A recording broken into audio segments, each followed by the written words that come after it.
ketika langit terbelah. Kenapa lapisan ozon itu ada dibuat Allah? Wa banaina fauqakum sab'an shidada. Kami bangun di atas kamu sab'an, 7 lapis shidada, bangunan yang kokoh. Makanya andai jatuh batu meteor sebesar bola kasti sampai ke bumi, itu pasti akan menjadi danau yang sangat besar. Tapi tidak ada meteor yang jatuh. Seperti es batu yang dimasukkan ke kuali panas, mencair itu meteor, tak sampai ke permukaan bumi. Berapa panjang lapisan ozon dibangun Allah untuk menjaga kita? 600 km. 600 km lapisan ozon. Sekarang kita mengalami apa yang disebut dengan global warming. Warm, panas, global, pemanasan global. Itulah kenapa banyak kita lihat orang-orang tidak pakai jilbab, tidak pakai baju, karena sudah mengalami pemanasan global. Luar biasa. Baju-baju yang belum selesai di tukang jahit langsung dipakai saja. Saking panasnya. Dulu orang malu pakai baju nampak ketiak, sekarang saking panasnya. Karena sudah global warming. Itu baru bocor. Bocor. Belum lagi terbelah. Bayangkan kalau ozon itu bukan bocor, terbelah. Idza sama'un fatarat, terbelah. Maka meteor-meteor besar akan mengancam, menghunjam dunia. Hancur, terjadi ledakan besar. Sekarang kerak bumi tak bergeser, tak bergerak. Kenapa kerak bumi ini tak bergerak? Padahal dia seperti kain yang menutupi meja. Alas meja akan bergerak, liar, ditarik anak-anak. Akan tumpah apa yang ada di atasnya. Mangkok-mangkok, gulai-gulai, minuman akan tumpah. Tapi kenapa tak tumpah? Karena di atas meja makan ada paku payung yang memaku kain sehingga tidak bergerak. Apa paku bumi ini? Wal jibala autada. Jibal, bukit-bukit, autada, menjadi pasak-pasaknya. Ternyata ketika kita melihat bukit, itu yang nampak di atas muka bumi sepertiga.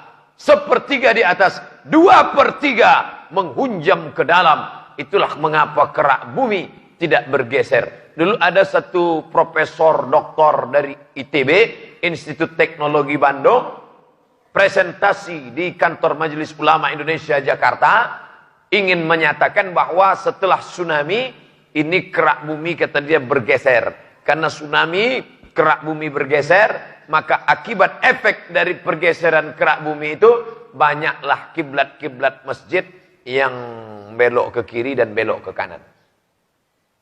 Begitu selesai dia presentasi, muncullah heboh. Ternyata memang betul. Banyaklah masjid-masjid di Indonesia yang mulai diukur ulang, belok ke kiri, belok ke kanan. Itulah yang terjadi di beberapa masjid. Lalu kemudian tak lama sesudah itu, datang profesor doktor juga dari ITB juga yang mengatakan, munculkan teori bahwa kerak bumi tidak bergeser. Jadi ternyata antara profesor doktor kerak bumi pun ikhtilaf juga. Jadi jangan katakan ikhtilaf itu antara Hanafi dengan Maliki, antara Syafi'i dengan Hambali, bukan. Antara profesor kerak bumi pun ikhtilaf. Yang satu mengatakan bergerak, yang satu mengatakan tidak bergerak. Mana pendapat yang kuat di antara ini? Pendapat yang kuat mengatakan tidak bergerak.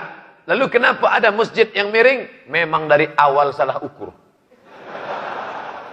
Kalau memang ukurannya betul dan tepat, walaupun di pusat terjadinya tsunami, buktinya tidak bergerak. Mana dia? Masjid Baitur Rahman tidak bergerak. Tepat ukurannya. Maka oleh sebab itu hikmah di balik ini, bahwa umat Islam kembali mengukur kiblatnya. Terserah pendapat yang mengatakan mesti tepat betul, ataukah pendapat Al-Mukarram Profesor Dr. Almarhum Ali Mustafa Yaakob yang mengatakan tak perlu tepat betul, asalkan sudah menghadap. Sudah, serahkan pada Allah Subhanahu wa taala. Yang jelas kerak bumi tidak bergerak karena ada paku-pakunya. Tapi nanti paku itu akan cabut. Tanggal, bagaimana bisa tercabut? 2/3 yang ada dalam tanah naik ke atas. Itulah mana ayat wa takunul jibal kal ihnil Mawfush. Gunung Bromo, Gunung Kidul, Gunung Merapi, Gunung Kelut, Gunung Sibaya, semua gunung, bukit-bukit kal jibal wa takunul jibal, bukit-bukit kal ihnil mamfush, seperti bulu kambing yang diletakkan di atas tapak tangan. Orang Arab kalau mau buat baju musim dingin karena takut kedinginan, maka dibuatlah baju dari bulu kambing. Bulu kambing dicukur, setelah itu dipintal menjadi benang. Ketika bulu kambing sudah dicukur, diletakkan di atas tikar, lalu datang angin bertiup. Begitulah manusia tak ada harganya. Kalau Gunung Bromo, Gunung Kidul, Gunung Sibaya, Gunung Merapi seperti bulu kambing dihembus angin, lalu Abdul Somad seperti apa waktu itu? Kalau ada kawan kita, tetangga kita, pejabat kita, ulama kita, ustadz kita yang sombong, yang angkuh, pulang dari sini, ambil pisau cukur, cukurlah bulu kambing. Letakkan ke tapak tangan, hembuskan ke mukanya. Wa takunul jibalu kal ihnil mawfush. Kau seperti bulu kambing yang ditiup angin kalau kau besar seperti bukit. Andai kau sebesar Gunung Bromo, andai kau sebesar Gunung Kidul, andai kau sebesar Jabal Abi Qubais di Makkah, maka kau hanya seperti bulu kambing yang ditiup angin. Wa taran nasa sukara, kau pandang manusia itu seperti mabuk. Wa ma hum bisukara, mereka tidak mabuk. Walakinna azaballahi syadid, tapi azab Allah amat sangat keras, azab Allah amat sangat kuat. Beda iman orang Banda Aceh dengan iman orang yang hanya menonton TV. Dulu kata Steven Spielberg, kiamat akan terjadi 2012. Sudah 2017, tak jadi-jadi. Datang sahabat bertanya, ya Rasulullah, ya mata sa'ah, kapan hari kiamat? Nabi tidak menjawab. Nabi terus saja berikan tazkirah, tausiah. Mata sa'ah, kapan hari kiamat? Nabi tak menjawab. Setelah selesai baru Nabi tanya, ma'adat talaha, apa yang sudah kau siapkan untuk hari kiamat? Kau tak perlu cari kapan tanggal hari kiamat. Yang perlu kau siapkan adalah apa amal yang akan kau bawa menghadap Allah. Alhamdulillah, masyarakat Banda Aceh bil khusus, Provinsi Nangro Aceh Darussalam bil umum, masyarakat Indonesia dan dunia secara umum, semuanya mempersiapkan. Tapi bangga menjadi orang Aceh. Apa yang siap dia menghadap Allah? Masjid yang penuh, dinding-dinding yang kokoh, tiang-tiang, macam-macam teori berkeluaran ketika Masjid Baitur Rahman tidak roboh, digoncang gempa sekian skala Richter, dengan angin kencang, dengan air ombak, pohon kelapa tumbang, tower-tower tiang hancur. Mengapa Masjid Baitur Rahman tidak hancur? Teori pertama mengatakan karena dijaga Allah Subhanahu wa taala. Habis, putus cerita.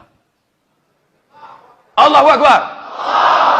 Tapi ada pula teori mengatakan, kenapa tidak? Karena kalau tiang roboh, karena tiang menghadang air. Sedangkan ini tidak, karena air masuk dari celah-celah, pintunya banyak. Masuk air, masuk air, masuk air. Maka air tidak dihadang, maka tiang tidak tumbang. Tapi ada pula berkata, karena tiang-tiang masjid, semennya utuh karena tidak dikorupsi. Sedangkan semen-semen yang lain mestinya 2 campur 3, 1 sama 1,5. Itu makanya tumbang. Terserahlah, wallahu a'lam bishawab. Yang jelas, siapa dulu yang berwakaf tanah Masjid Baitur Rahman, siapa dulu yang berwakaf semennya, siapa dulu yang mewakafkan lampunya, maka andai nanti hari kiamat, apa kata Allah Ta'ala? Seluruh yang berwakaf, yang mendirikan, yang berkuasa di Masjid Baitur Rahman. Siapa yang berwakaf? Aku masuk. Siapa yang dulu berjuang untuk Masjid Baitur Rahman? Masuk. Siapa dulu yang rajin sholat berjamaah Masjid Baitur Rahman? Masuk. Tiba-tiba semua sudah masuk. Pas antrian terakhir ada Abdul Somad. Kau dulu ada berwakaf? Tidak.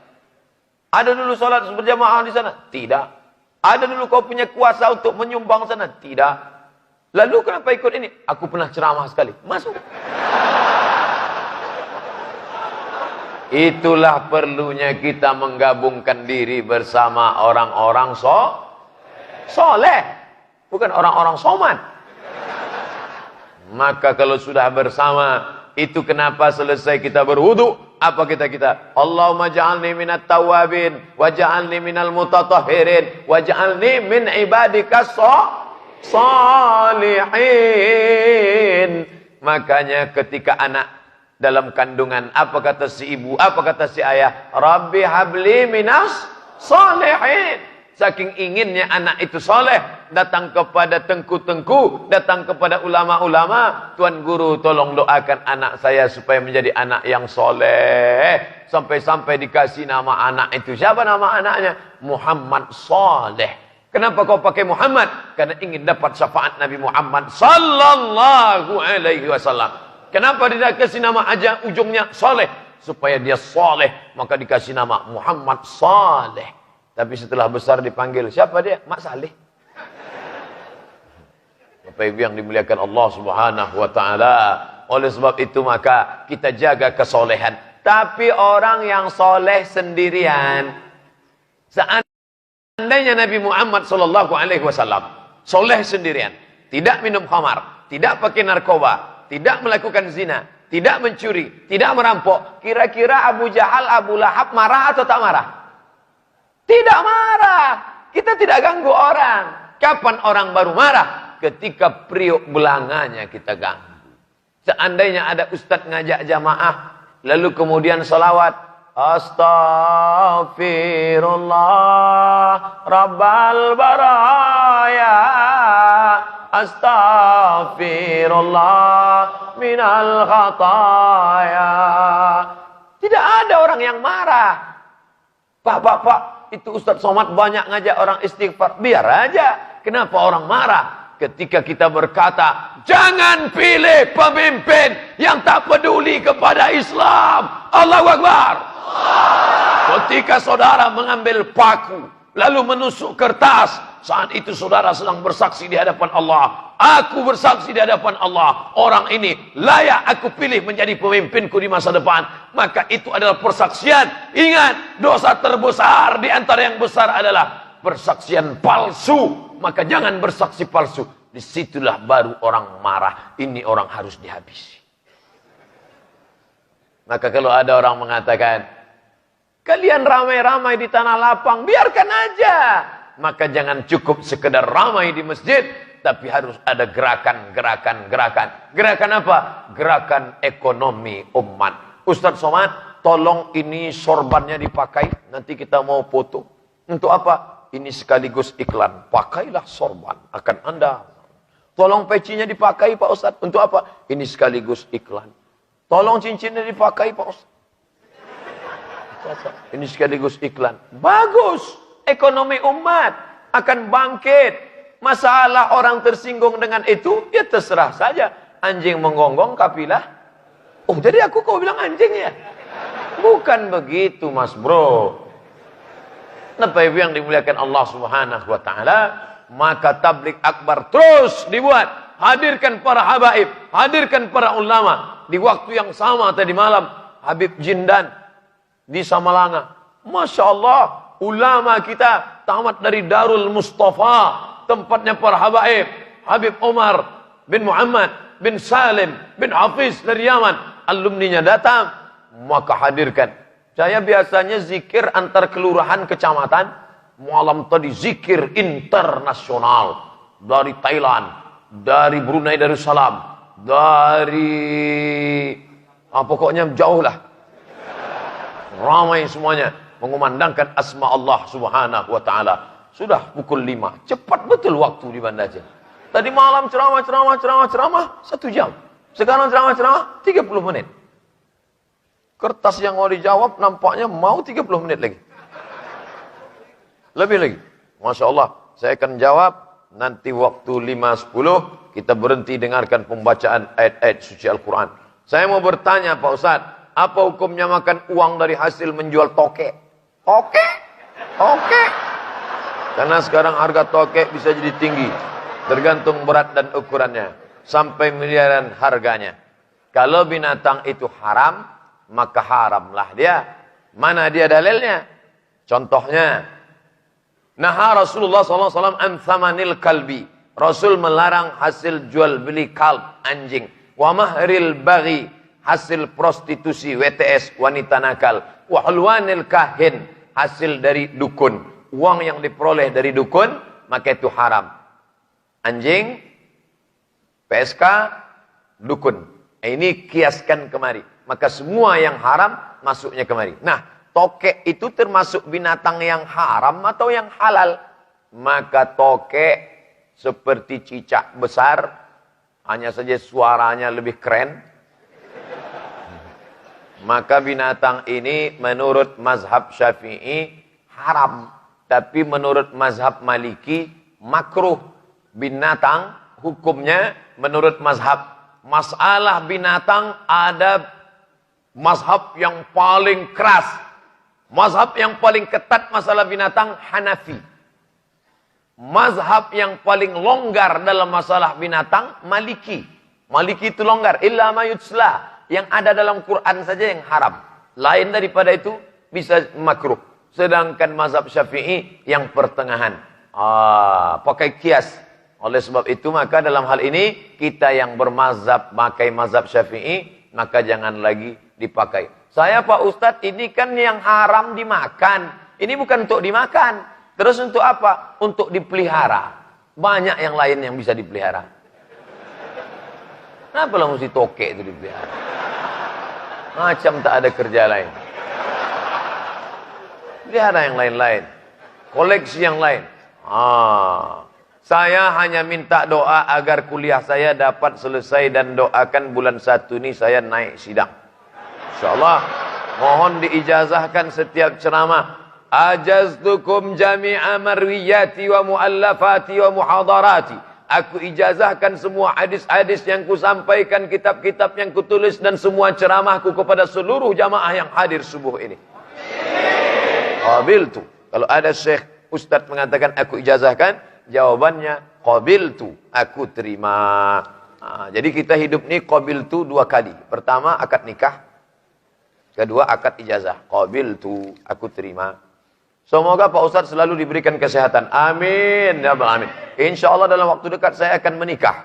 Tapi tiba-tiba muncul keraguan dalam hati. Menurut Pak Ustadz, apakah perasaan saya ini normal?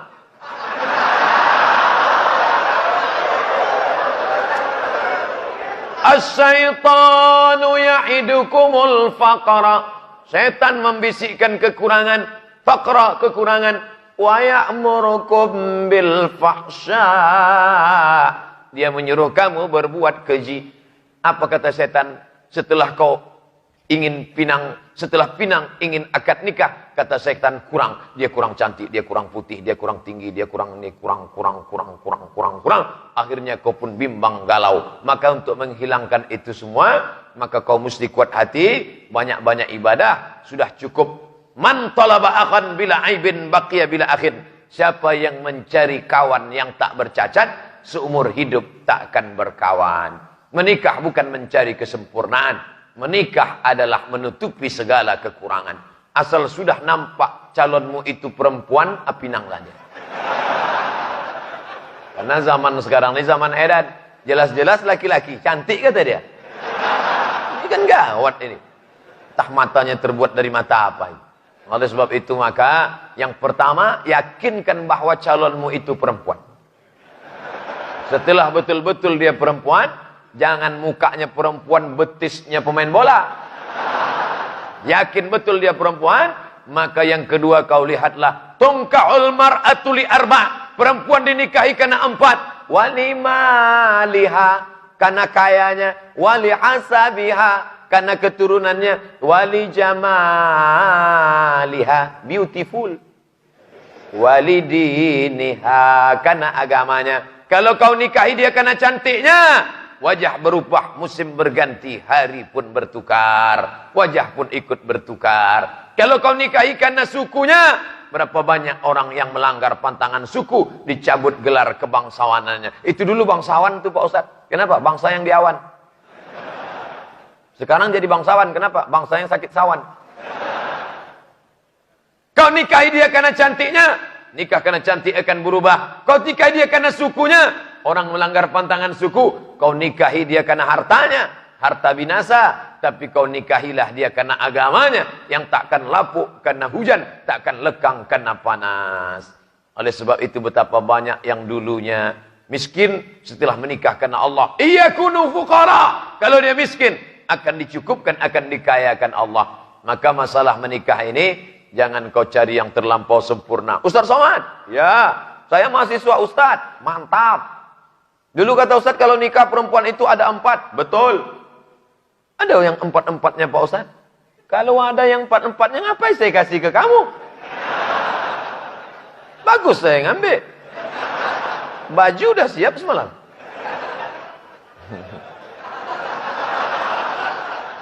Oleh sebab itu maka jangan kau cari yang terlalu cantik. Nanti kau dituduh orang pakai pelet.